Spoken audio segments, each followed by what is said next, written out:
Hi everyone, welcome to week 4, the second week of our first project web design. So after last week, you should have a basic idea about how to design a good web. So now it's time to do it. So let's check the week 4 page. For the week 4, we have 5 tasks in total. The first one is to watch this video, and the second one is to read the web design requirements and the rubrics again. I made some updates, so please read it carefully. It's about the web design content. The next task is to choose one free website builder. I provide two website builders, which are Wix.com and Weebly.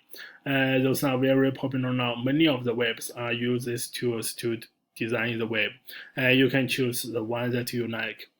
After your decision, you can watch the tutorial video for the website builder and explore the example that was made by this tool. So this is a video and this is a tool. And one thing is that if you are in a group, so I think these two links will be helpful for you. So please check it carefully. So the last task is to submit your initial post in the Slack. Because it's just an initial post, so you don't have to finish all of the pages. One page is good for the initial post. Just make sure you will have enough time next week to finish all of the pages. So that's all for the week 4. Hope you will enjoy your web design experience. Thank you so much and have a great week.